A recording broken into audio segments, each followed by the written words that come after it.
ہمارے علماء نے بالعموم اسلام کو مذہب کی حیثیت سے تسلیم کر دیا، اور سارا ایمفیسس اسی پر ہے، عبادات پر ہے، سنتوں پر ہے، اور ساری چیزیں جو ہیں انہی پر ہے، باقی نظام کی بات تو نہیں کرتے، اللہ کی حکومت قائم کرنے کی بات نہیں کرتے۔ ہمارے جو مدارس چلے آ رہے ہیں ان کی تاریخ بھی یہی ہے کہ وہ اصل میں مدارس کیا تھے؟ مسلمانوں کی جب حکومت تھی تو جو چاہیے تھے قاضی، مفتی اور خطیب، ان کو پیدا کرنے کے لیے یہ نظام بنا تھا، جیسے آج کل ہوتا ہے سول سروس اکیڈمی۔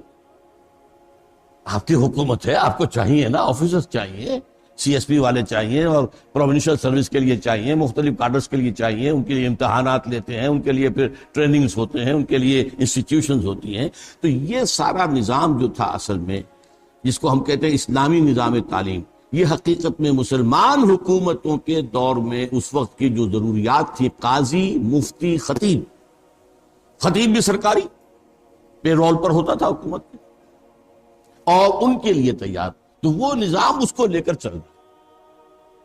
اس نظام کے اندر وہ بات تو موجود ہے جو ہمارے مجددین کا کام تھا کہ کوئی فتنہ ہو کھڑے ہو جائے، فتنہ انکار حدیث اٹھا، علماء کھڑے ہو گئے اس کو رد کرنے کے لیے، اور فتنہ ختم نبوت جو ہے اس کو ختم کرنے کے لیے غلام احمد قادیانی آیا، علماء سامنے آ گئے۔ تو مذہب، عقائد، عبادات، ان کی تحفظ کے لیے تو علماء کھڑے ہوتے ہیں اور محنت کرتے ہیں، اور آج ایک بہت بڑی تحریک تبلیغی جماعت کی اسی مذہبی تصور کو لے کر چل رہی ہے، بڑے ایک حرکی تصور کے ساتھ۔ وہ بہت یوں سمجھیے کہ اس کے اندر حرکت ہے، اس میں جو ہے ایک جوش ہے، اور وہ کام کر رہے ہیں۔ لیکن یہ تصور کہ اسلام دین ہے، اس کا سب سے پہلے آپ کو سراغ ملے گا علامہ اقبال کے۔ اب وہ نہ مولوی تھا، حالانکہ اس کی تعلیم بنیادی طور پر بہت اس کے تعلیم و تربیت کے اندر مذہبی دخل حاصل تھا، لیکن بعد میں جب وہ گیا ہے انگلینڈ، اور وہاں اس کی جو قلب ماہیت ہوئی ہے، مسلمان کو مسلمان کر دیا طوفان مغرب نے، تو وہاں سے واپس آیا ہے، تو اب وہ اسلام بتیت دین کا علم بردار بن کر کھڑا۔ دی ہاتھ سے دے کر اگر آزاد ہو ملت، ہے ایسے تجارت میں مسلمان کا خسارہ۔ دین ہمارا اسلام جو ہے دین ہے، صرف مذہب نہیں۔ باقی بعض علماء نے کہا تھا انگریزی عہد میں کہ ہمیں مسلمانوں کو کوئی ایسا کام نہیں کرنا چاہیے کہ ہمارے انگریز حکمرانوں کو تشویش ہو جائے، کیونکہ انہوں نے ہمیں مذہبی آزادی دے رکھی۔ اس پر فقرہ چست کیا تھا اقبال نے۔ ملا کو جو ہے ہند میں سجدے کی اجازت، ناداں یہ سمجھتا ہے کہ اسلام ہے آزاد۔ اسلام کہاں آزاد ہے؟ کہاں اسلام کا قانون؟ کہاں اسلامی حدود؟ کہاں اسلامی تعزیرات؟ کہاں اسلام کا نظام؟ سود بدترین گناہ ہے، اس سے بڑا کوئی گناہ ہے ہی نہیں، اس پر سارا نظام چل رہا ہے، کہاں اسلام؟ یہ تو مذہب ایک حیولہ ہے، مذہب ہے، اس میں عبادات ہیں، عقائد ہیں، ٹھیک ہے، اور رسومات ہیں، عیدین بھی منانی ہے، اگرچہ ہم نے ایک تیسری عید کا بھی اضافہ کر دیا، اس کا کوئی ثبوت صحابہ سے نہیں ہے، سلف صالحین سے نہیں ہے۔ عید الاضحیٰ، عید الفطر، عیدین ہے، مناؤ، بچوں کا عقیقہ کرو، شادی ہوگی تو ایجاب و قبول ہوگا، کوئی فوت ہوگا اس کو دفن کیا جائے گا، کفن دیا جائے گا، یہ سارے کام کرو۔ اس کی آزادی آج کی دنیا بھی آپ کو آزادی دیتی ہے، کرو۔ بدترین دشمن اسلام کے وہ بھی آزادی دیتے ہیں، کرو۔ لیکن اسلام بحیثیت دین یہ ہمارے ذہنوں سے، ہمارے عوام کی 99% اکثریت کے ذہنوں سے نکل چکا، اور ہمارے علماء جو ہیں، روایتی علماء، وہ جو میں ابھی رینڈ کارپوریشن کے حوالے سے کہہ رہا تھا کہ ایک فنڈامنٹلسٹ ہے جو اسلام کو نظام سمجھتے ہیں، اور ایک ٹریڈیشنلسٹ ہیں، روایت پسند، وہ جو قال اللہ و قال رسول مدارس میں کر رہے ہیں، تو ان کا تصور جو ہے اس کے اندر وہی مذہب کا تصور ہے، اس کے دفاع کے لیے وہ کھڑے ہو جاتے ہیں، اور اس کے لیے بڑی تحریکیں بھی چل سکتی ہیں، قربانیاں بھی دیتے ہیں، لیکن اسلام کو بحیثیت دین دوبارہ قائم کرنے کی طرف ان کی توجہ نہیں۔ اس کے لیے یہ کہ جب اقبال نے آواز اٹھائی اسلام کا دوبارہ غلبہ دنیا میں ہوگا، ملت اسلامیہ کی جو ہے وہ تجدید ہوگی، نکل کے صحرا سے جس نے روما کی سلطنت کو الٹ دیا تھا، سنا ہے یہ قدسیوں سے میں نے، وہ شیر پھر ہوشیار ہوگا اور سبق پھر پڑھ شجاعت کا، عدالت کا، صداقت کا لیا جائے گا تو اس سے کام دنیا کی امامت کا۔ مسلمان کا کام ہے دنیا کی امامت، اللہ کا ماننے والا وہ ہے، اللہ کا نائب وہ ہے، دنیا کی امامت اس کا حق ہے، نہ کہ کفار کا اور مشرکین کا اور ملحدین کا۔ یہ جو جذبہ تھا اس نے پھر پورے عالم اسلام میں شکلیں اختیار کی تحریکوں کی، کہ اسلام کو ایک نظام کی حیثیت سے قائم کرنے کی جد و جہد کی۔ انڈونیشیا میں مسجوبی پارٹی کا نام آپ نے سنا ہوگا، بہت بڑی پارٹی تھی۔ یہ جو ہندوستان تھا، جو اب پاک و ہند جسے ہم کہتے ہیں، اس میں جماعت اسلامی مولانا مودودی کھڑے ہوئے اسی بات کو لے کر۔ اس سے پہلے ابو الکلام آزاد کھڑے ہوئے تھے، حزب اللہ 1913 میں قائم کی تھی، اخوان المسلمون کھڑے ہوئے مصر کے اندر۔ ان تحریکوں نے کام کیا اور اس کا اثر آج کیا ہے کہ مسلمانوں کے پڑھے لکھے طبقے میں اب ایک بڑی کثرت کے ساتھ یہ بات پھیل چکی ہے کہ اسلام ایک نظام، it's not only a religion, it's a complete code of life, complete system of life, یہ نظام حیات ہے مکمل۔ لیکن ان تحریکوں سے بعض ایسی غلطیاں سرزد ہوئیں جس کی وجہ سے یہ تحریکیں کامیاب نہیں ہو سکی۔ دو غلطیوں کی میں کا اشارہ کروں۔ ایک تو انہوں نے ٹیکن فار گرانٹیڈ لے لیا کہ جب ہم مسلمان ہیں تو ایمان تو ہے، یہ بات بہت بڑا مغالطہ۔ اسلام اور ہے، ایمان اور ہے۔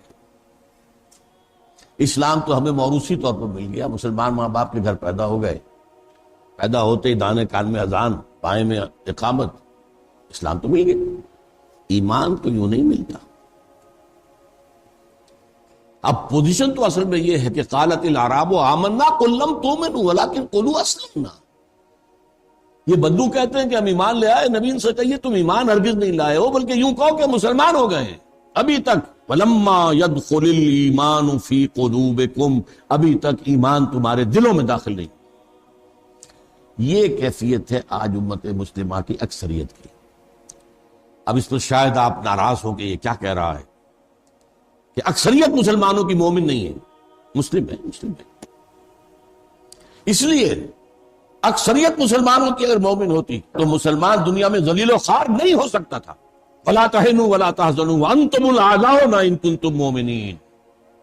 اے مسلمانوں گھبراؤ نہیں، افسوس نہ کرو، ہمارا وعدہ ہے اگر تم مومن ہوگے تو تم ہی سب سے بلند ہوگے۔ تو آج تو ہم بلند نہیں ہیں، بلند تو امریکہ ہے، بلند تو برطانیہ ہے، بلند تو یورپ ہے، یورپین یونین ہے، چائنا ہے، رشیا ہے، بلند تو یہ ممالک ہیں۔ G7 G8 G9 G11 G13 G15 وہ لوگ بیٹھتے ہیں اور دنیا کے معاملات طے کرتے ہیں، اور ان میں سے کسی میں نہ G7 میں نہ G15 میں کوئی مسلمان ہے ہی نہیں، نہ ہم نہ 3 میں نہ 13 میں۔ ہماری حیثیت کیا ہے؟ اور آج جو پٹائی ہو رہی ہے امت مسلمہ کی، جو عذاب آ رہا اللہ تعالیٰ کی اجازت سے آ رہا ہے، اللہ کی اجازت کے بغیر تو پتہ تک نہیں جنبش کھاتا، کیوں آ رہا ہے؟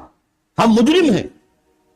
ہم نے آزاد ہونے کے بعد آج تک کسی مسلمان ملک میں اسلامی نظام قائم نہیں کیا، دین کو قائم نہیں کیا۔ جو آزاد ہوا اس نے یا قبلہ بنا لیا واشنگٹن کو یا بنا لیا ماسکو کو، اسلام کے لیے۔ تو ہم اللہ کے مجرم ہیں، یہ سزا اللہ کی طرف سے ہمیں مل رہی ہے، اور یہ سزا تو جاری رہے گی جب تک کہ اسلام کو ایک نظام کی حیثیت سے قائم کر کے ہم دنیا کے سامنے نمونہ نہ پیش کر دیں اور ہم دنیا کو دعوت نہ دے سکیں، come and see with your own eyes this is اسلام۔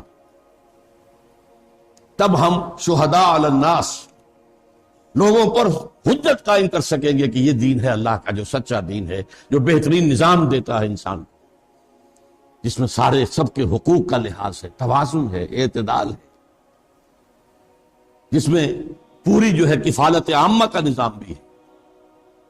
خلافت راشدہ میں بچے کے پیدا ہوتے ہی اس کا وظیفہ مقرر ہو جاتا تھا، زکوٰۃ کے نظام کے تحت جو ہے سوشل سیکیورٹی، اور وہ سوشل سیکیورٹی جو آج آپ کو نظر آ رہی ہے اسکینڈینیوین کنٹریز میں، وہ مسلمانوں میں تھی۔ اس اعتبار سے یہ جد و جہد ایک منفرد علیحدہ جد و جہد ہے۔ اس میں ایک غلطی، جیسا کہ میں نے عرض کیا، کہ ہم نے سپوز کر لیا کہ ہم مومن تو ہیں، بس ہمارے عمل میں کمی ہے۔ اچھا بھائی مسلمانوں، عمل کرو عمل کرو عمل کرو عمل کرو، یہ نہیں دیکھا کہ اندر تو یقین والا ایمان تو ہے ہی نہیں۔ ایک لیگل ایمان ہے، verbal attestation. I testify there is no God except Allah and I testify that Muhammad is his messenger and servant. مسلمان ہو گئے، لیکن اس پر دل میں یقین پیدا ہو جانا زمین و آسمان کا فرق ہے۔ یقین پیدا کرے ناداں یقین سے ہاتھ آتی ہے، وہ درویشی کے جس کے سامنے جھکتی ہے فغفوری۔ تو ہندوستان میں میں نے 3 آدمیوں کا نام لیا ہے، اقبال، ابوالکلام آزاد۔ اقبال مرد میدان تھے ہی نہیں، وہ مفکر تھے صرف۔ He was not a leader. اس نے فکر دیا ہے اور اس میں کوئی شک نہیں کہ بہت بڑا دیا۔ ابوالکلام میدان میں آئے، 1913 میں انہوں نے حزب اللہ قائم کی، 1913 میں، اور اس کا مقصد کیا تھا؟ حکومت الہیہ کا قیام۔ اندازہ کیجئے انگریز کی حکومت کا دور ہے اور اس میں وہ جماعت قائم کر رہے ہیں حکومت الہیہ قائم کرنے کے۔ لیکن ان کا خیال یہ تھا، ایک مغالطہ تھا ان کا، کہ علماء کرام میرا ساتھ دیں گے۔ علماء نے ساتھ نہیں دیا۔ ان کا تصور وہ ہے ہی نہیں، میں آپ کے سامنے تجزیہ کر کے بتا چکا ہوں۔ سب سے پہلے پوچھا اس کے پاس کوئی سند ہے کسی مدرسے کی؟ یہ ہمارے کسی مستند شیخ کے ساتھ اس کی تربیت ہوئی ہے؟ حالانکہ ایک بہت بڑی عظیم ترین دینی شخصیت مولانا محمود حسن اسیر مالٹا رحمت اللہ علیہ، جنہیں میں 14ویں صدی ہجری کا سب سے بڑا مجدد مانتا ہوں، وہ اس کی پشت پر، اور 1920 میں جمعیت علماء ہند کا جو دوسرا سالانہ اجلاس ہوا دلی میں، اس میں یہ تجویز پیش کی حضرت شیخ الہند نے کہ اب ابوالکلام کو امام الہند مانو، اس کے ہاتھ پر بیٹھ کر۔ علماء تیار نہیں ہوئے۔ بددل ہو کر ابوالکلام نے وہ بستر لپیٹا حزب اللہ کا، اور وہ کانگریس میں جا کر فریڈم فائٹر کی حیثیت سے اس نے زندگی گزاری۔ تو میں کہا کرتا ہوں مجھے دلچسپی ابوالکلام سے ہے 1912 سے 1920 تک کا ابوالکلام، ناٹ آفٹر دیٹ۔ بعد میں جو کچھ تھا اس کا تھا معاملہ، اس نے سیاست میں حصہ لیا، گاندھی کا چیلا بنا، اس میں بہت سی چیزیں ایسی بھی ہیں ان کے بارے میں کہ جو بہرحال ناگفتہ بے بھی ہیں، تو آپ وہ چیزیں چھوڑ دیجئے۔ لیکن میں اپنے آپ کو ان کے ساتھ اٹیچ نہیں کرتا، میری اٹیچمنٹ ابوالکلام کے ساتھ ہے، لیکن 1912 سے لے کر جب کہ الہلال جاری کیا، اس سے لے کر 1920 تک۔ پھر اس کے بعد مودودی صاحب اٹھے، ان میں محنت کا جذبہ بہت تھا۔ یہ انہوں نے بھی جماعت اسلامی قائم کی، اور اس کا جو دستور پہلا بنا تھا اس کا عنوان یہی تھا، حکومت الہیہ کا قیام۔ اور یہ بھی بڑی جرات کی بات ہے، انگریز کے دور میں یہ بات کہنا گویا کہ بغاوت تھی۔ انگریز کی حکومت کی بجائے اللہ کی حکومت چاہتے۔ لیکن انگریز جو ہے سیکنڈ ورلڈ وار میں اتنا کمزور ہو چکا تھا، اسے جانا ہی تھا یہاں سے، اور دوسرے انہوں نے سوچا کہ ابھی ان کے ساتھ چند آدمی ہیں، 200-250 آدمی ہیں، تو یہ کیا کر لیں گے، کون سا تیر مار لیں گے، لہٰذا انہیں چھیڑا نہیں، ورنہ بغاوت ہے، کلمہ بغاوت ہے۔ انہوں نے کھل کر کہا انگریز کی فوج کی ملازمت حرام، بلکہ انگریز کی دوسری ملازمت بھی حرام۔ یہ انقلابی بات مولانا مودودی کی شاید آپ نے کبھی سنی ہی نہ ہو۔ انہوں نے اجازت دی تھی جماعت اسلامی کے لوگوں کو کہ ہاں جو پبلک یوٹیلیٹی کے اور پبلک کی سروس کے محکمے ہیں، ریل ہے، ڈاک ہے، اس کی ملازمت ہو سکتی ہے۔ اس کا جو حکومت کا نقشہ ہے سول سروس ہے، نہیں، اس کا عدالتی نظام جو اللہ کی بجائے کسی اور قانون پر فیصلے کر رہا ہے، جج بیٹھا ہوا فیصلہ کر رہا ہے، وَمَن لَّمْ يَحْكُم بِمَا أَنزَلَ اللَّهُ فَأُولَٰئِكَ هُمُ الْكَافِرُونَ، جو اللہ کی اتاری ہوئی شریعت کے مطابق فیصلے نہیں کرتے وہی تو کافر ہیں۔ جو وکالت کر رہے ہیں اللہ کے قانون کے بجائے دوسرے قانون کی، کون ہے یہ؟ بہرحال لیکن دوسری غلطی جو ہوئی ان تحریکوں سے وہ یہ ہوئی کہ انہوں نے اس دین کو قائم کرنے کے لیے طریقے جو دنیا میں اس وقت رائج تھے وہ اختیار کر لیے۔ الیکشن کا طریقہ اختیار کر. یہ کام تو تاریخ انسانی میں ایک ہی مرتبہ ہوا تھا، وہ حضور کے دست مبارک سے. ایک مرتبہ اور ہونا ہے، حالانکہ ہم کبھی نہ مانتے کہ ہو سکتا ہے، جبکہ آپ تو سید المرسلین تھے، خاتم النبیین تھے، اور کسی کے نبی کے ہاتھ میں نہیں ہوا، اور اب تو کسی نبی کا سوال ہی نہیں، کیسے ہو جائے گا؟ میں کبھی یہ نہ مانتا کہ یہ ہو سکتا ہے اگر حضور نے نہ فرمایا ہوتا. ہونا ہے اور ہوگا پوری دنیا پر، گلوبل ہوگا. اسلام کا غلبہ ہوگا اور دین حق قائم ہوگا پوری دنیا پر، اور خلافت علی منہاج النبوت کا نظام قائم ہوگا پورے گلوب کو. اب میرے پاس وقت نہیں کہ میں ان احادیث کا متن آپ کو سنا سکوں، یہ احادیث صحیحہ کے اندر آیا. ہونا ہے ایک دم، لیکن ہوگا اسی طریقہ کار پر عمل پیرا ہو کر جو محمد الرسول اللہ کا تھا صلی اللہ علیہ وسلم. لقد کان لکم فی رسول اللہ اسوۃ حسنہ. اس کو غور سے دیکھو، بٹوین دی لائنز سیرت کو پڑھو، فلسفی آف سیرت کو سمجھو. سیرت میں بظاہر جو تضادات نظر آتے ہیں ان کو سمجھو کیوں ہیں وہ. اب میں وہ تضادات آپ کے سامنے مثال کے طور پر رکھ رہا ہوں. ٹوائن بھی نے ایک بڑا زہر میں بجھا ہوا جملہ کہا: Muhammad failed as a prophet but succeeded as a statesman مین. مدینے میں تو محمد کا نقشہ صلی اللہ علیہ وسلم نظر آتا ہے نبیوں والا، دعوت دے رہے ہیں، پھر رہے ہیں حضرت مسیح کی طرح سے. وہ تو نبیوں والا نقشہ تو ہے، تو ناکام ہو گئے، وہاں سے جان بچا کے بھاگنا پڑا. مدینے میں تو ہی از اے اسٹیٹس مین، ہی از اے وارئر، اس میں سالار ہے، وہاں کامیاب ہوا. اور اسی کو بنیاد بنا کر منٹگومری واٹ نے کتابیں لکھ دیں دو، اور ہمارے ہاں جو مسلمان سمجھتے ہیں انہوں نے بہت تعریفیں کی ہیں حضور کی، تو بہت اس کو پڑھتے ہیں شوق سے. محمد at Mecca, Muhammad at Medina, دو کتابیں ہائی لائٹ کیا ہے کہ تضاد ہے، یہ کچھ اور شخصیت ہے، وہ کچھ اور شخصیت ہے. یہ مبلغ ہے، یہ داعی ہے، یہ درویش ہے، کوئی گالی دے رہا ہے تو دعائیں دے رہا ہے، کوئی پتھراؤ کر رہا ہے تو ان کے بھی ہدایت کی دعائیں کر رہا ہے. یہ تو نبی ہے، لیکن وہ محمد صلی اللہ علیہ وسلم. اس حوالے سے سیرت کے فلسفے کو سمجھنا، فلسفہ سیرت، اس موضوع پر اللہ کے فضل و کرم سے میری دو کتابیں ہیں، ایک چھوٹی ہے، ایک ذرا بڑی ہے. چھوٹی کتاب کو پہلے سمجھ لینا چاہیے، سکیچ اس سے سامنے آ جائے گا. رسول انقلاب کا طریق انقلاب، میں نے رسول انقلاب کہا ہے صلی اللہ علیہ وسلم اس لیے کہ صرف آپ کے ذریعے سے انقلاب برپا، اور کسی نبی کے ذریعے تو نہیں ہوا. نہ موسیٰ سے، نہ عیسیٰ سے، نہ ابراہیم سے، نہ نوح سے، نہ ہود سے، نہ صالح سے، نہ شعیب سے، نہ لوط سے.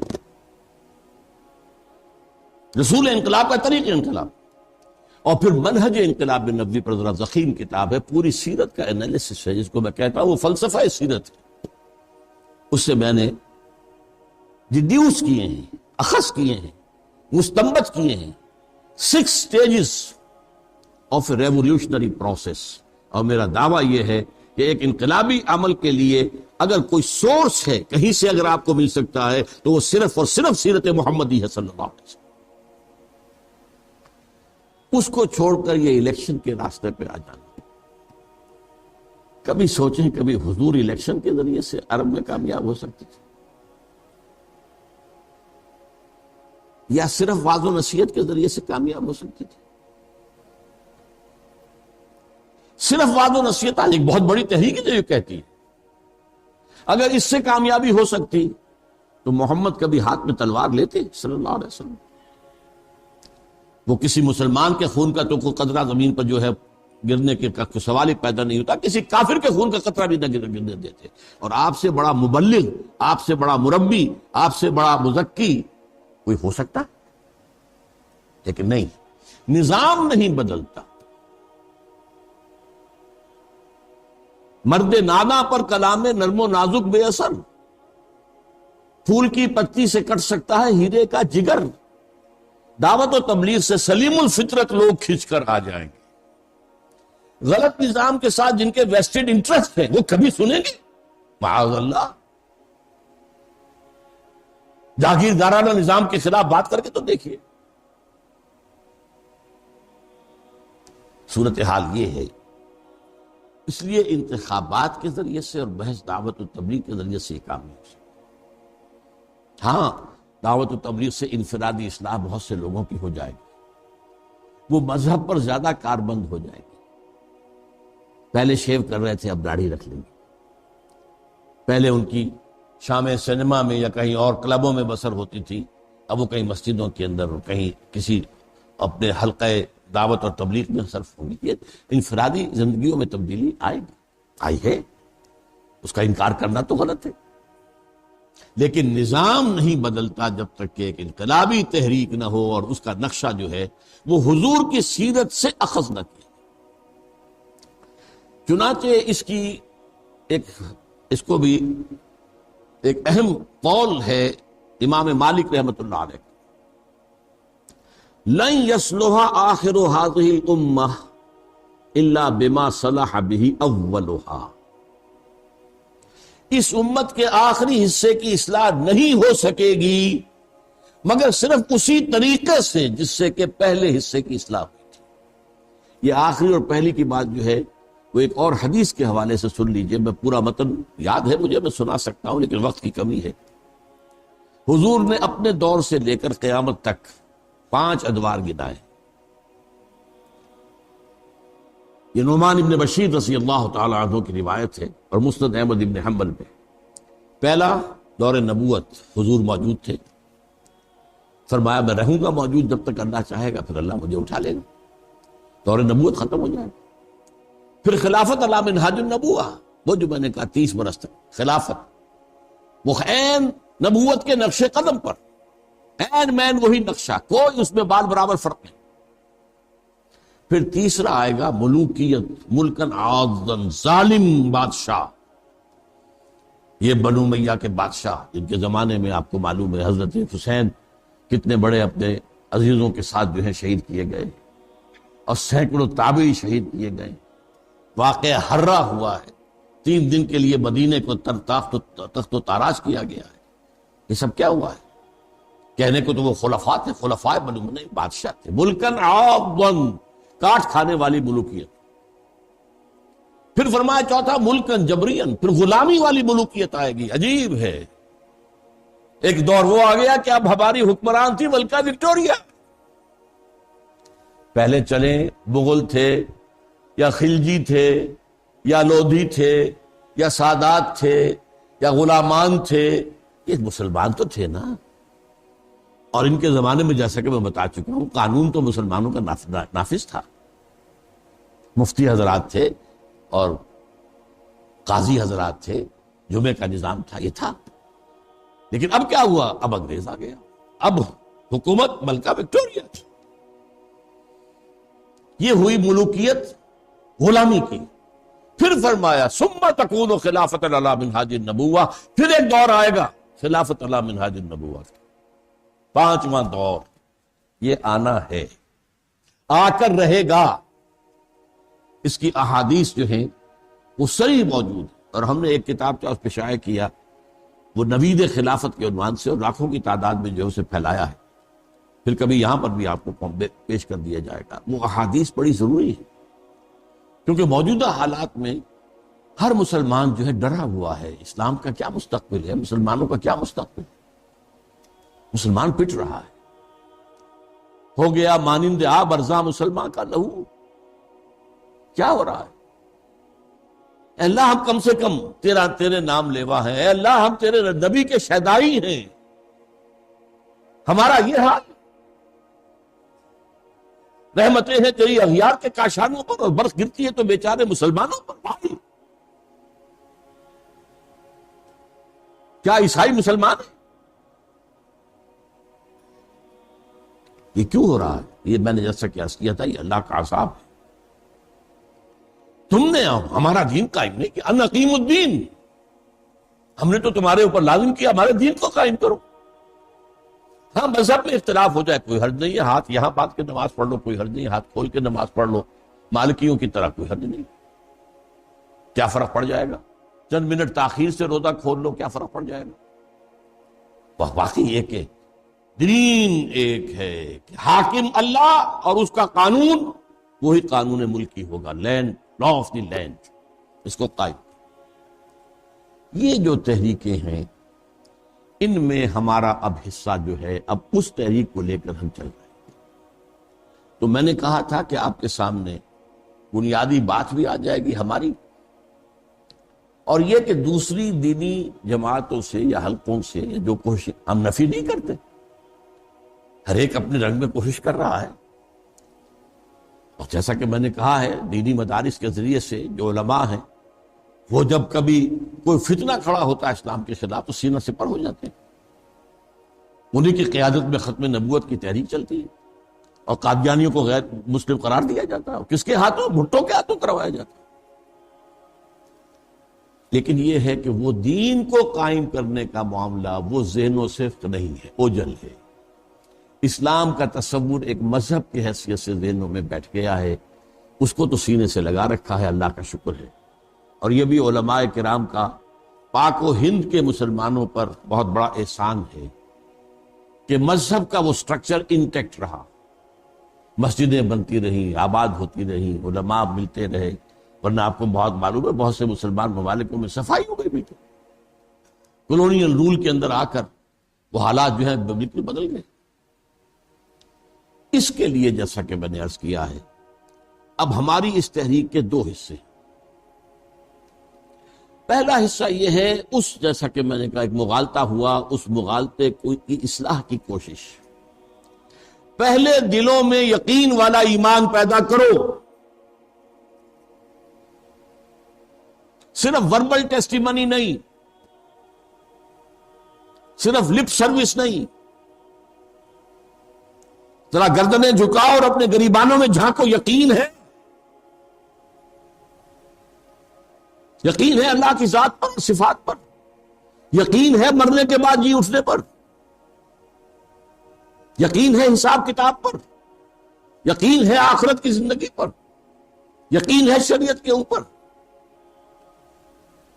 وہ اگر یقین نہیں ہے پھر وہ کام نہیں ہو سکتا جو حضور نے کیا۔ کوئی اچھا کام ہو سکتا ہے، نیک کام ہو سکتا ہے، پھر وہی کہوں گا مذہبی اعتبار سے کوئی بہتری آ سکتی ہے، وہ چیزیں آ جائیں گی، لیکن دین کو قائم کرنے کے لیے ایسے لوگوں کی ضرورت ہے جن کے اندر یقین والا ایمان پیدا ہو چکا، اور اس کا منبع اور سرچشمہ صرف اور صرف اور صرف قرآن۔ قرآن کے ذریعے سے وہ یقین پیدا کیا، اتر کر حرا سے سوئے قوم آیا اور ایک نسخہ کیمیا ساتھ لایا۔ هو الذی ينزل علی عبدہ آیات بینات لیخرجکم من الظلمات الی النور، وہی تو ہے اللہ جس نے اپنے بندے کے اوپر آیات بینات نازل کی ہے تاکہ ان کے ذریعے سے تمہیں اندھیروں سے نکال کر روشنی میں لے آئے۔ شرک کے اندھیرے، الحاد کے اندھیرے، ان تمام اندھیروں سے نکال کر، میٹیریلزم ہے اور دوسرے ازم ہیں، ان سب سے لاجیکل پازیٹیوزم ہے، ڈاروینزم ہے، مارکسزم ہے، ان سب اندھیروں سے نکال کر اور ایمان کی روشنی میں لانے والی چیز اللہ کی کتاب۔ لیکن وہ کب؟ صرف تلاوت کرنے سے نہیں ہوگا۔ صرف تلاوت کریں گے تو ثواب تو ہو جائے گا، ثواب ملے گا۔ آپ نے وقت نکالا ہے، آپ بیٹھے ہیں قرآن پڑھ رہے ہیں، یہی وقت آپ کسی اپنی دنیاوی جو ہے کام میں لگا سکتے تھے، آپ نے لگایا تو ایک اجرت تو ملے گی، اجر تو ملے گا۔ اس سے ایمان پیدا بھی ہوگا، ایمان پیدا ہوگا قرآن کو اپنی آنکھ سے اس کی زبان میں پڑھ کر۔ اپنی آنکھ سے پڑھنے کا مطلب کیا ہے؟ not through the eyes of a translator۔ آپ نے قرآن کا ترجمہ پڑھا، یہ آج پڑھ لی پھر ترجمہ دیکھ رہے ہیں، تو ترجمہ کس نے کیا؟ مترجم نے کیا ہے۔ For you it's a second hand knowledge۔ اور ترجموں میں پھر اختلافات بھی ہیں۔ قرآن کو اس کی زبان میں سمجھا جائے اور اپنی آنکھ سے پڑھا جائے تو قرآن دل میں یقین پیدا کرتا۔ یہ وجہ ہے جو میں نے اپنی زندگی کا اکثر و بیشتر حصہ اس کام میں لگایا۔ قرآن خاص طور پر پڑھے لکھے لوگوں کو دعوت دینا، قرآن پڑھو، عربی سیکھو. ابھی آپ کے سامنے رپورٹ آئی، ناظرہ قرآن پڑھانے کے تو ہمارے بے شمار مدارس ہیں، حفظ کے مدارس ہیں، لیکن ان حفاظ میں سے 90% کو پتہ ہی نہیں چلتا ہم نے کیا پڑھا ہے. نہ تراویح میں کھڑے ہوئے لوگ جو پیچھے ہوتے ہیں انہیں پتہ چلتا ہے کہ ہم نے کیا سنا. تو ٹھیک ہے، ثواب تو ملے گا. تراویح میں آپ نے گھنٹہ لگایا، سوا گھنٹہ لگایا، آپ نے محنت کی ہے، 20 رکعتیں پڑھی، ثواب تو ملے گا. لیکن اس کا وہ افادہ جو قرآن سے ہونا چاہیے کہ قرآن آپ کے اندر آگ پیدا کر دے، وہ جذبہ پیدا کر دے کہ ان صلاتی و نسکی و محیای و مماتی للہ رب العالمین، میری نماز اور میری قربانی اور میری زندگی اور میری موت سب اللہ کے لیے. اسی لیے عربی زبان کے سیکھنے کے لیے یہ، ویسے تو میں تو یہ کام الحمدللہ کر رہا ہوں. مولانا مودودی کا پمفلٹ میں نے پڑھا تھا 1950 میں. I was 18 years old. شہادت حق کے نام سے ان کا کتاب سے آج بھی موجود ہے، پڑھے، جس میں یہ تصور آیا کہ ہر مسلمان کے ذمے خود مسلمان بنے، دوسروں کو اسلام کی دعوت دے اور اسلام کو قائم کرنے کی جد و جہد کرے، اور اس کے لیے ایک جماعت ہونی لازمی ہے. یہ سبق میں نے 1950 میں پڑھا تھا. الحمدللہ اپنے پورے زمانہ طالب علمی میں اور اس کے بعد سے لے کر آج تک اس پر عمل پیرا ہوں. بس غلطی مجھ سے جہاں اختلاف ہوا وہ یہ کہ الیکشن کی طرف جا کر آپ نے غلطی کر دی، اب آپ ایک پولیٹیکل پارٹی بن گئے.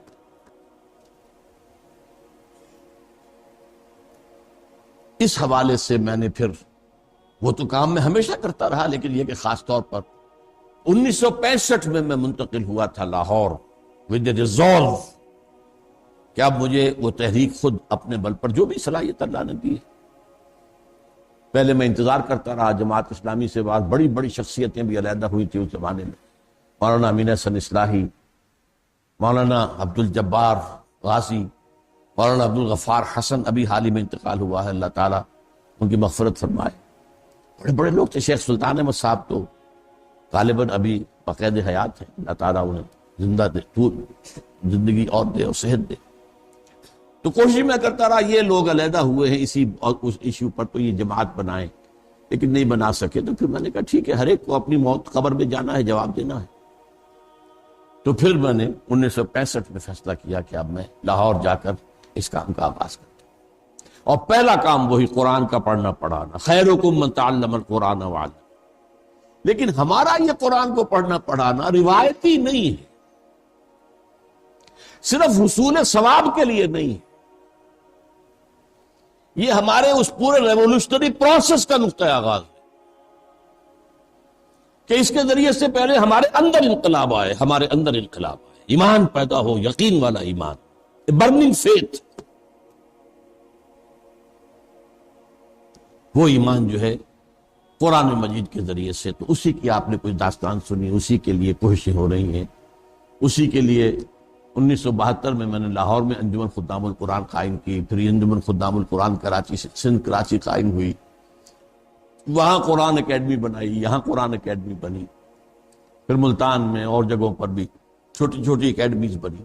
مقصد کیا؟ قرآن عربی اس کی اصل زبان میں اپنی آنکھ سے پڑھنے کے قابل، تو یہ تمہارے اندر اتر جائے گا. علامہ اقبال جیسے کہتے ہیں، کیوں بجاں در رفت جہاں دیگر شود، جہاں چو دیگر شد جہاں دیگر شود. جب قرآن کسی کے اندر سرایت کر جاتا ہے تو اس کے اندر انقلاب آ جاتا ہے. پہلے وہ کچھ اور سوچتا تھا، اب کچھ اور سوچتا ہے. پہلے زندگی عزیز تھی، اب موت زیادہ عزیز ہے. شہادت کی موت، شہادت ہے مطلوب و مقصود مومن، نہ مال غنیمت نہ کشور کشائی. وہ اندر کا انقلاب جو ہے وہ پھر ہے در حقیقت جو دنیا میں انقلاب لانے کا ذریعہ بن سکتا. تو ہمارا قرآن کا پڑھنا پڑھانا بھی روایتی نہیں ہے، بلکہ اس مقصد کے لیے ہے.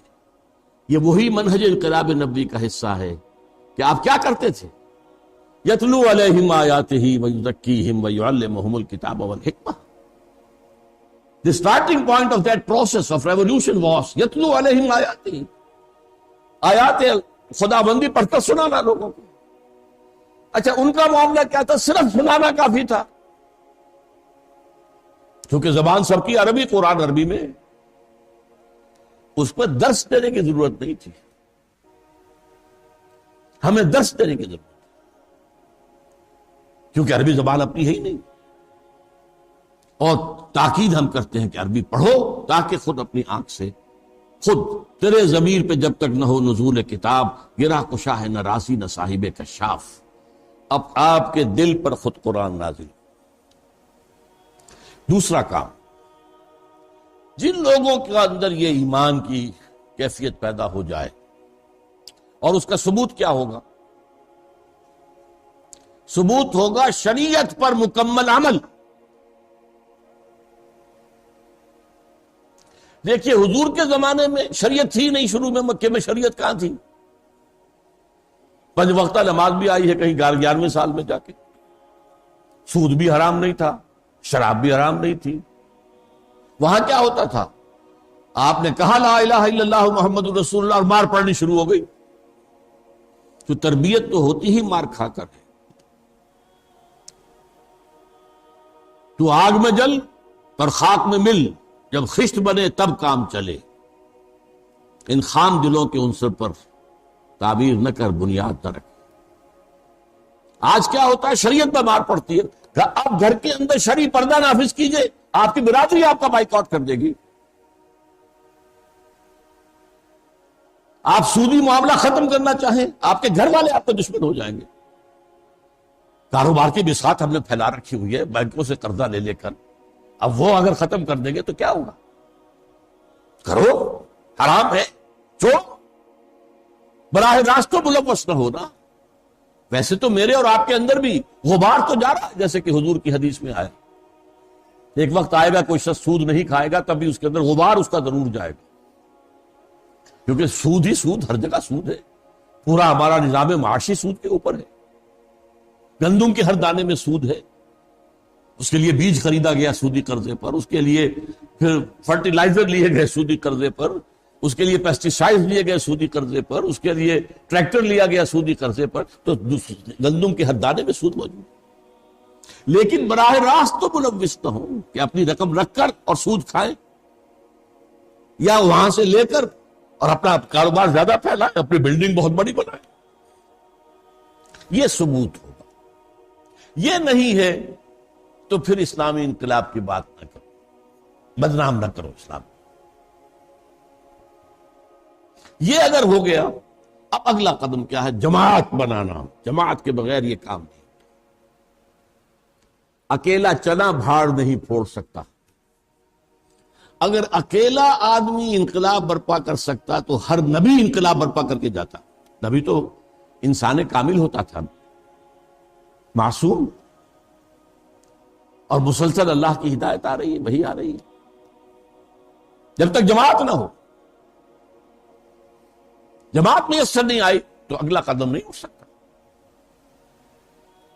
حضرت موسیٰ کے زمانے میں معاملہ قریب آ گیا تھا.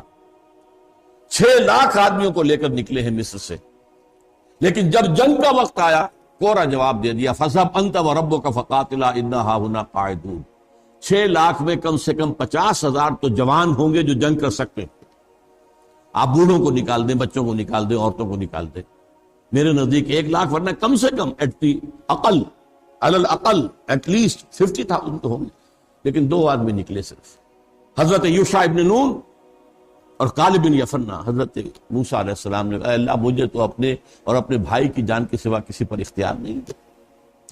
حضور کو وہ جماعت ملی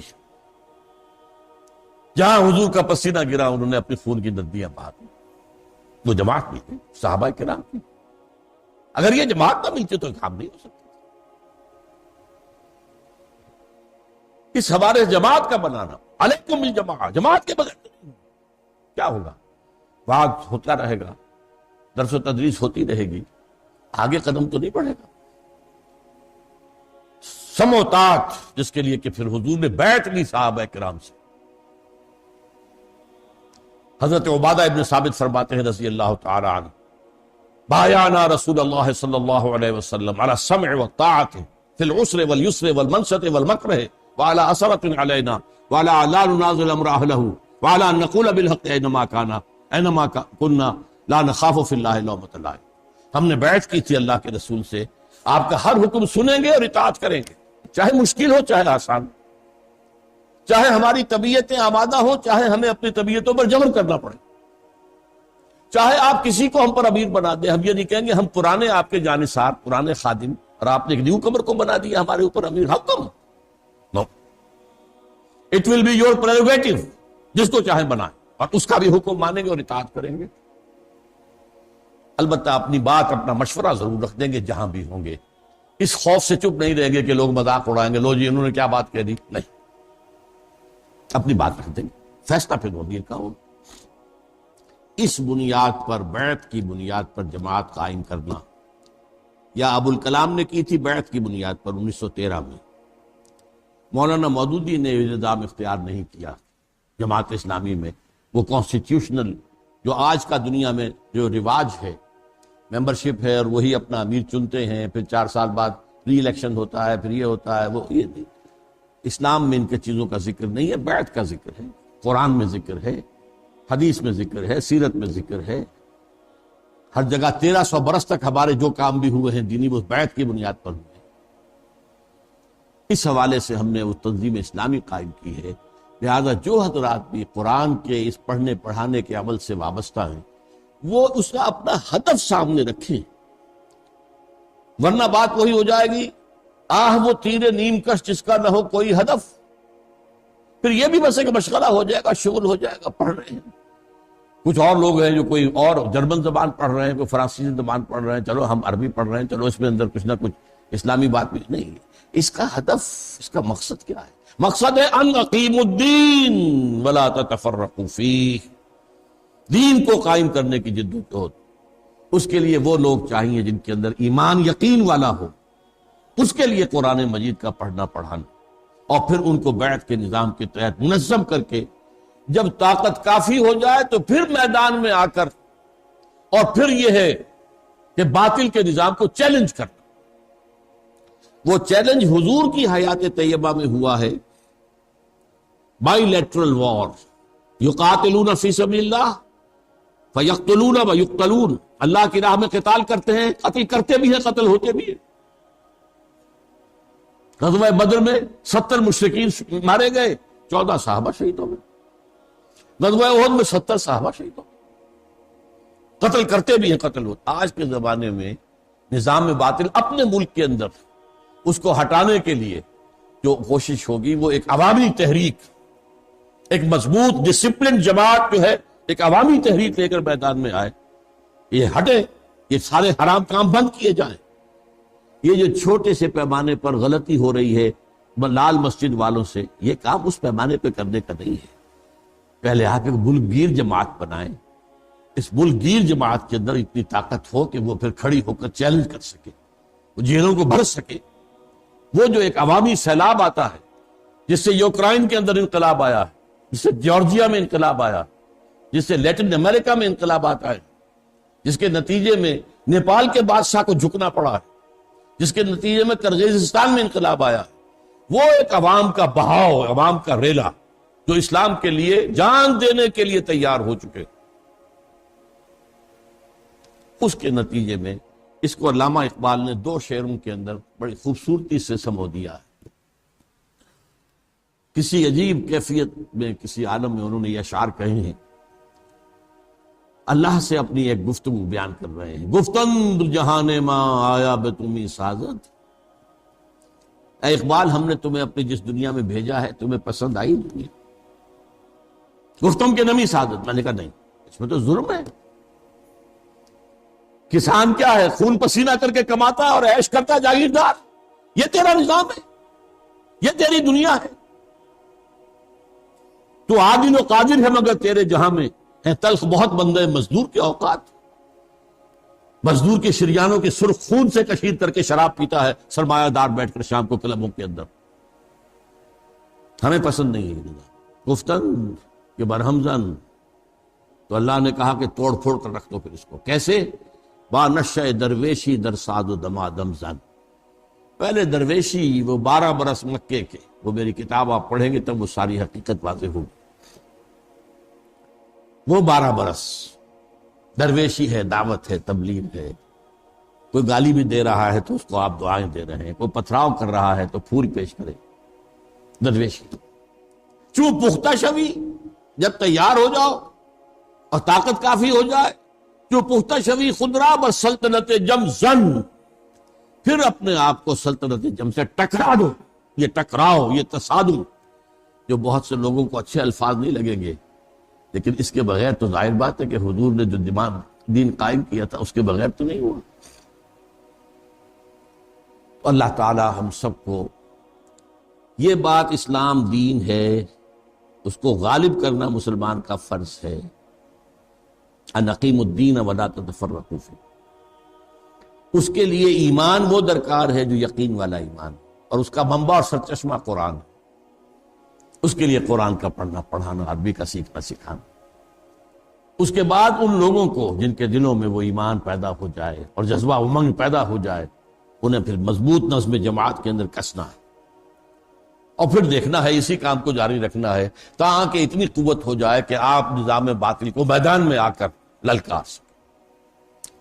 میں نے اپنی 2 کتابوں کا تو حوالہ دیا، ایک تیسری کتاب جو ہے، جو حضور کے مقصد بعثت پر جو ہے میری ایک بڑی اہم کتاب ہے، چھوٹی مختصر ہے۔